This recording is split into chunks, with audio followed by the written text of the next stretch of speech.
if I'm a player who does do this, should I feel like I am somewhat getting taller as I do that as well? Generally, lengthening is better. It's going to create a little bit more freedom. But ultimately, we're trying to get them to feel more sideways than inwards, at least in that first part. Okay, SG, we're going to talk about hip slide. Now, not to be confused with hip sway, or where the pelvis tends to drift away from the target in the backswing. But we do see some players tend to do this, right? Yep. Is the whole pelvis tends to shift too far left, their upper body stays down, and we see real issues with creating quality contact and also enough power with those strikes as well, because we need this big extension in the golf swing to get the most out of our shots. And when we see players get their pelvis shifting in this direction, it really doesn't assist with that, does it? No, not at all. And it's interesting, often when I see this pattern, it's because of what you mentioned, the students being told that they're sliding too much, they have too much lateral movement this way, and they start to kind of lock things down as far as like their knees and their feet.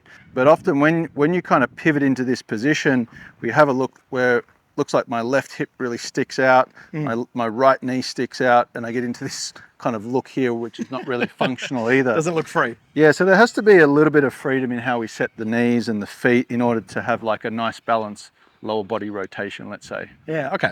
And so I think there's a very common misconception passed from amateur to amateur. It's like, keep the head down, stay down, don't move, keep looking at the ball, and before you know it, we've just got a whole bunch of players really not doing anything with their lower body, right? Exactly. So if I was setting up to the golf ball here, just as a reference before we even start the backswing, I like to see players stay active with their feet. I think that adds a whole lot of dynamic movement or potential for dynamic movement straight off the bat, rather than just keeping their feet dead still and their knees dead still. Straight away, I can start to feel tension build within myself. However, you watch the best in the world on TV, they're always making little moves like this, right? They get themselves prepped. That gets yourself into a balanced position. Now, what we were just talking about there is that even if we were there, a lot of players are still doing this motion. So let's say I am someone, get my swing analyzed, have a lesson, and we notice that the pelvis is shifting in that direction. What's something that we could do to rectify this? So you can look at both sides. Some people are better with right side feel, some people are better with left side feel. So someone who maybe we wanted to focus a little bit more on their right side feel, I might just give them a simple thought or exercise. They could easily see themselves in a mirror if we're inside of our sort of teaching room. And I'd put this shaft maybe about a couple of fingers width outside of your right hip there, and just allow you to kind of go to that before you turned. So go to it and almost felt like you stayed against it a little longer. And that would be for the golfer that obviously gets really reversed in the hips to give him an opposing feel. Yeah, okay. An opposing move. In terms of height, right, should I feel, if I'm a player who does do this, should I feel like I am somewhat getting taller as I do that as well? Generally, lengthening is better. It's going to create a little bit more freedom. But ultimately, we're trying to get them to feel more sideways than inwards, at least in that first part. For sure. So let's say I'm trying to almost precede this movement like a bit of a bump, right? Which we see with the best players in the world. They'll start with their weight a little bit left, then they would shift it to the right. Let's call that the trigger. And then that would tend to want to free them up. Right? Exactly right. That little shift of pressure really allows, I think, combined with a right foot, which is flared for the right hander as well, allows that freedom to come in for this trail side to extend a lot more. Okay. Anything else you'd add to that? So let's talk about the left side, some left side feels. What will we want the student to feel? So we know that as you were starting, you're actually pushing into this. That would be, you can get in the weight too far forward too soon. Okay, so that would be the bad version. Correct. And so the idea here is that we're just creating a little bit of space between the grip end and the left hip.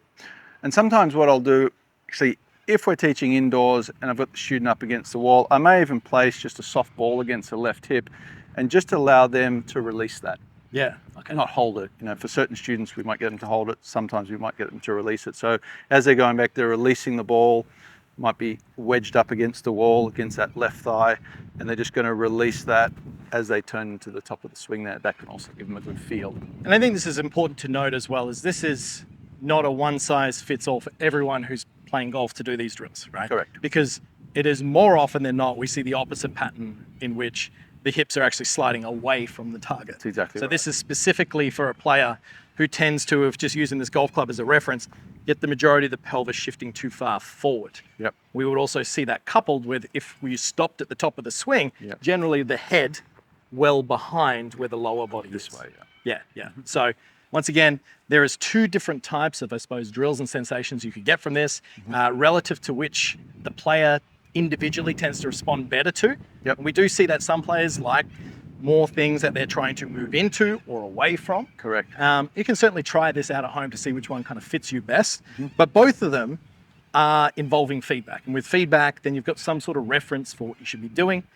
And our feels tend to lie to us, right? So Exactly. having some sort of reference line or an alignment stick, feeling like we're bumping into it or moving away from it, just gives us some visual representation of achieving this. Yeah, well, when you have something like a ball there, you get an external feel, kind of something that's a little bit more outside you that you can get a sense of, Yeah. versus maybe something that you're just trying to do based on maybe your intuitiveness on watching sort of a certain video, for example. So it's good to have some visual feedback can be great, a sensation can be great, just as much as something that you might be trying to feel internal. One of the big things that I'm working on is a little bit more of this shift away, right? So I really like the feeling of moving away from the target for me.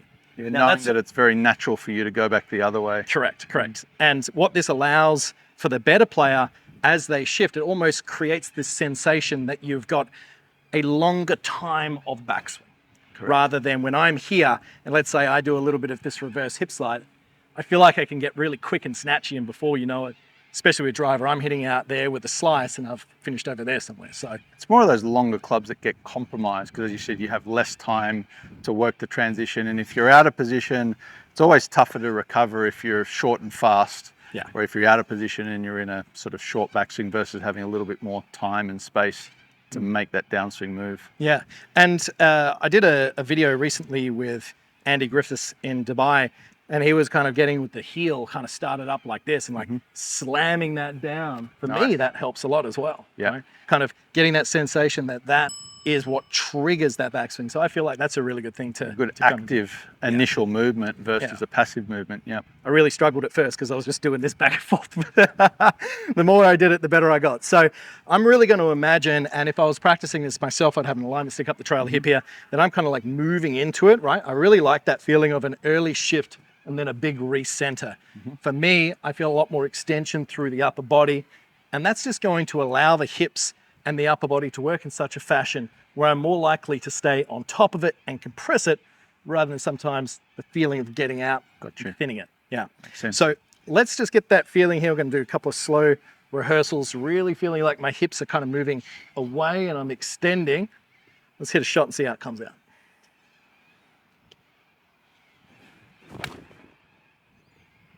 You know what?